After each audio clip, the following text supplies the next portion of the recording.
Alright, so we started with step 1, spreading the oil. So we did an effleurage stroke, and we did 3 or 4 times with effleurage, and we kind of moved forward and back.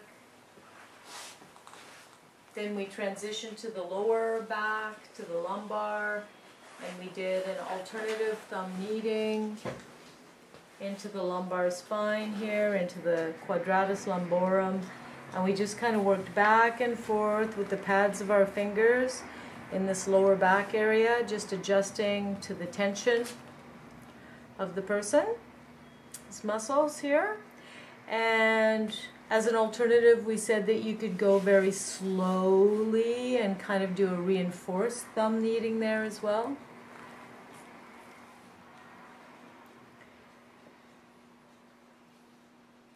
Okay, and then you could do an effleurage into the lower back for that. Just do it bilaterally like that.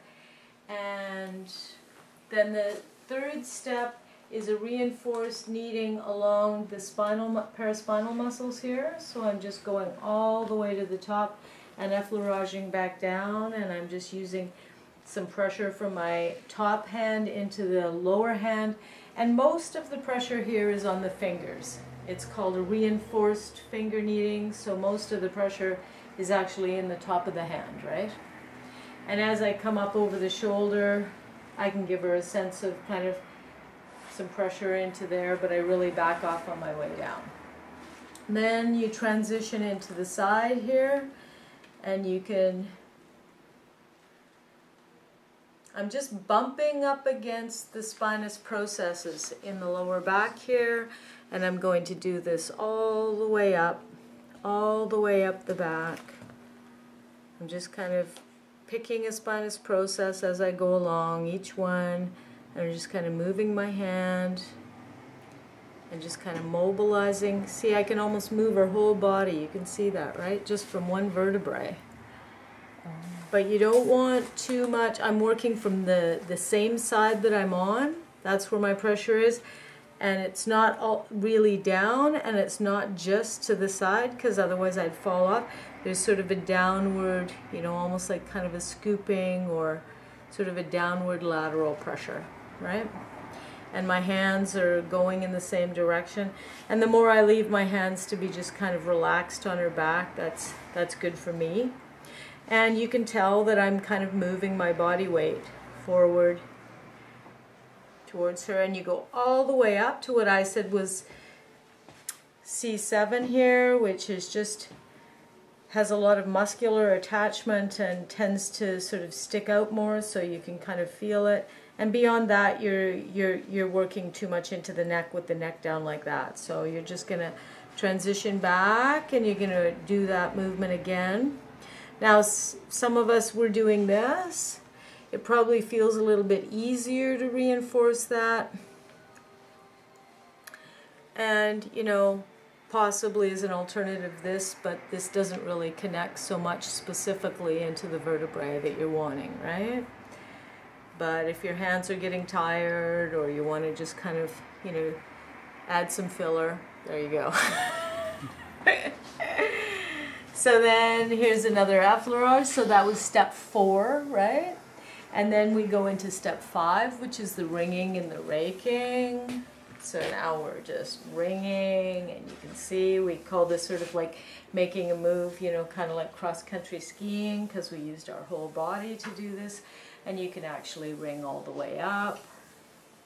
And each one of these steps we sort of repeat up and down 2 or 3 times, 3 or even 4 times. Because we're moving through this fairly quickly, aren't we? So you can tell that if you want to have this whole routine be about 20 minutes of your full body massage. Now, so you'd repeat that a few times, and then right when you get into the rib cage here, you could just start raking. And I'm doing kind of more than just sticking my fingers in between the ribs. I'm actually sort of giving some traction to the rib cage. You can see how she's kind of turning towards me a little bit, right? And this has nothing to do with my arms. Watch the difference. If I just work with my arms and I kind of slouch over, look at how much work I'm doing. Does that feel different to you than if I do this, where I actually carry the weight of my body? Yeah. Oh, yeah. And there's sort of some flow to it? It feels better this way, doesn't it? Much better, yeah. Yeah. So there you have that. And then we were going to transition from that into this rotational kind of stretch, right? So now I've got a hold of her here. I'm facing forward. My pelvis is facing forward. And I'm just giving a really nice little kind of a stretch to her back. And I'm effleuraging back, and then I'm kind of rotating again. And I did tell you that, you know, this type of twisting in the lower back would be contraindicated to somebody who had had any kind of back pain, or a fragile, more elderly person, or somebody just who you think can't really take it. You could just give a little bit of an indication of a twist there, and then you could just do mostly this. And you can see you can move your body all the way up with that second hand. Okay, and so now that's number 6. And then from there I can actually transition to the other side. And so I could do that entire routine now on this side of the back, right? Mm-hmm. And then now that I'm on this side, I could actually work on the shoulder, right? And we transition into steps 7 and 8. But I'm going to do it on this side so that you can see it better and you can kind of focus in here. So I said that you would like to pick up the arm here from underneath and pick up the shoulder here and just kind of elevate it a little bit so you get some delineation of the shoulder blade or the scapula here. And then we did some effleurage around there, and we just, you know, you can even see some of the flow of my body here. I can kind of just, that feels nice, doesn't it? Yeah, she sounds like she's quite relaxed there. And then you we're going to do some C-squeezing on the trapezius up here. So I said that you could do some Reinforcy Squeezing. So I'm just kind of taking my hand here and making a C move like this, keeping my thumbs as close to as possible to the rest of my fingers, and I'm just squeezing and squeezing and squeezing like that. And if somebody had a large shoulder, you know, breadth like this, you could maybe have 2 hands, you know, side by side. And you could also probably get in there to do a bit of sort of scooping kneading. And that's what I called it in the manual, and this is step 8, right? Mm-hmm. So from here you would just transition to the side, and then you would do some neck work, which is just squeezing here and scooping up. And so we looked at the anatomy on the skeleton, and we saw where the transverse processes were. And this is sort of one of the few times where you've actually got your hand and your thumb, you know, sort of apart like that. And so you're trying to actually make the work be as even with the thumbs on one side as with the fingers on the other. So this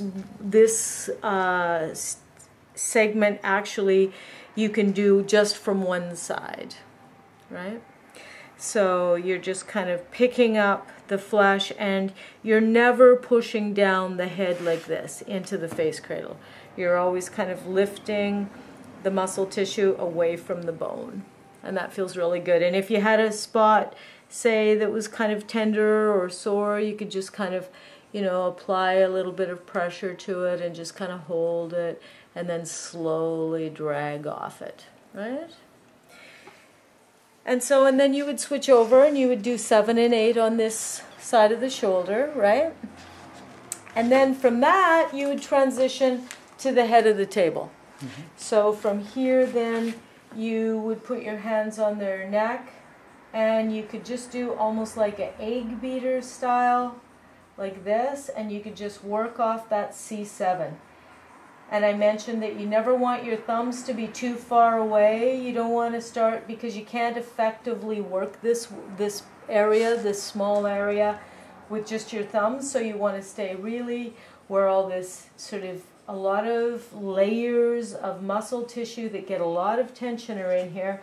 So you can just transition to one side, and notice I don't really leave the midline of her body. I don't get over here. I don't start doing this.